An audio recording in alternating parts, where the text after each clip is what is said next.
26 दिसंबर 2004 भारत और बांग्लादेश का मैच हो रहा था। वो महेंद्र सिंह धोनी के कैरियर का दूसरा मैच था। महेंद्र सिंह धोनी का डेब्यू क्रिकेट में हो चुका था। भारत उस मैच में बांग्लादेश से बहुत ही बुरी तरीके से हार गया था।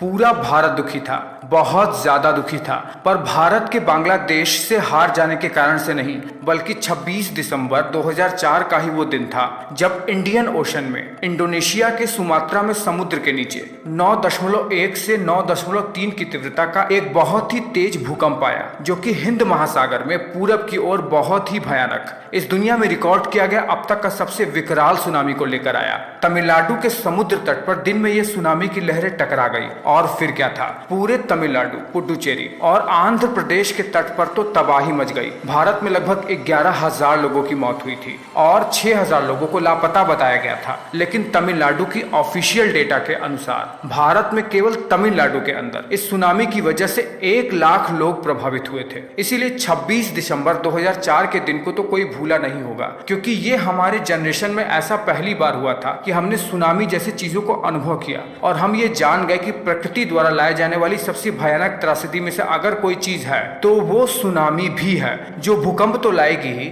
साथ ही साथ समुद्र में ऊंची ऊंची लहरें लेकर भी आएगी। अब उसके बाद क्या था, सारे बुद्धिजीवियों के मन में हलचल शुरू हो गई। वो ये जानना चाहते थे कि आखिर ये सुनामी आती कैसे है और ऐसा कौन सा घटना घटता है समुद्र के अंदर जो समुद्र में इतनी ऊंची ऊंची लहरें लेकर आ जाती है। शुरुआती नतीजों से तो यही पता चलता है कि सुनामी समुद्र के अंदर भूकंप के कारण से ही होता है, लेकिन जब वैज्ञानिकों ने अध्ययन किया तो पाया कि सुनामी आ सकता है ज्वालामुखी विस्फोट से, समुद्र के अंदर स्खलन से, किसी एस्टेरॉयड के समुद्र से टकरा जाने के कारण से और समुद्र के अंदर टेक्टोनिक प्लेट के आपस में टकरा जाने की वजह से जो भूकंप आता है उसके वजह से। और 88% केस में यह देखा गया है कि समुद्र में सुनामी जैसी ऊंची ऊंची लहरों के आने का मुख्य कारण समुद्र के अंदर सिस्मिक एक्टिविटी ही है। तो इंतजार किस बात का है, एक गहरी सांस लीजिए और समुद्र की गहराइयों में खो जाइए, ये जानने के लिए कि समुद्र के अंदर ऐसा क्या होता है जो इतना भयानक भूकंप लाता है सुनामी के साथ। देखिए, जैसा कि आप जानते हैं कि इस धरती का ऊपरी परत कई सारे टेक्टोनिक प्लेट से मिलकर बना हुआ है। इन्हीं प्लेट के ऊपर हमारे महाद्वीप और महासागर भी स्थित हैं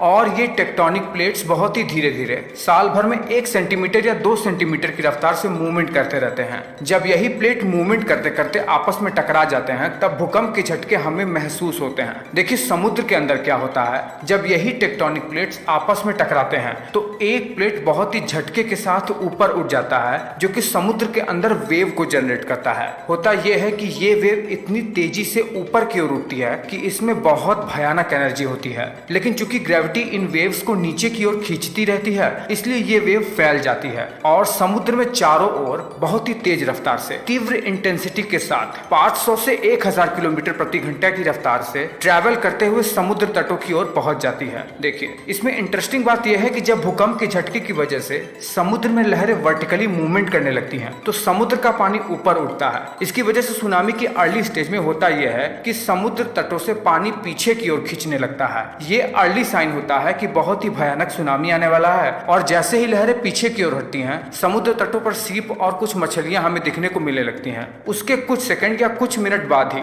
सुनामी की लहरें बहुत ही झटके के साथ, बहुत ही तेजी से, जो कि ऊंचाई में 30 मीटर तक भी हो सकती हैं, तटों पर हिट करती हैं। सुनामी दरअसल समुद्र में आने वाली नॉर्मल वेव की तरह ही होती है। ये नॉर्मल वेव जो होती है समुद्र में, या तो वो चंद्रमा के ग्रेविटी के कारण से होती हैं या विंड के कारण समुद्र में बहती हैं। लेकिन सुनामी की लहरें समुद्र के अंदर एक एनर्जी बर्स्ट के कारण से तटों की तरफ आती हैं। जब यह तटों की तरफ आती हैं तो चूंकि इन लहरों में बहुत ज्यादा एनर्जी होता है और तटों से टकराते वक्त इनकी एनर्जी कंप्रेस्ड हो जाती है, इसीलिए बहुत ही तेजी से एक झटके के साथ तटों से टकराते हुए ये बहुत ही अंदर तक चली जाती हैं और तटों के आसपास जो भी चीज है उन सभी चीजों को बहा ले जाती हैं। और जब यह लहरें पीछे की ओर हटती हैं तो तटों पर इतना ज्यादा मलबा हो जाता है जो सुनामी के बाद की स्थिति को और भी ज्यादा भयानक बना देती है। सुनामी की लहरों से बचने का एकमात्र तरीका यह है कि आप किसी भी तरीके से एक सेफ ऊंची जगह पर चले जाएं, जो कम से कम कुछ नहीं तो 15 से 20 मीटर की ऊंचाई पर तो हो ही, और मजबूत भी हो, जो समुद्र की लहरों को झेल सके। दुनिया के कई देशों ने सुनामी से बचने के लिए समुद्र के तट पर दीवार भी बनाया है और पानी को पास होने के लिए पैसेज भी बनाए हैं, लेकिन वह सब व्यर्थ है, क्योंकि इसमें इतनी एनर्जी होती है कि अपने सामने वाले किसी भी चीज को ये ध्वस्त करके रख देता है। अब 2004 में आए इंडियन ओशन के सुनामी को ही ले लीजिए। जो कुछ भी रास्ते पे आया उसे इस सुनामी ने बर्बाद कर दिया और इसे दुनिया में आए अब तक की सबसे बड़ी सुनामी कही जाती है, जिसमें लगभग 2 से 2.5 लाख लोगों की मौत हुई थी ऑन पेपर और न जाने कितने लोग लापता हुए थे।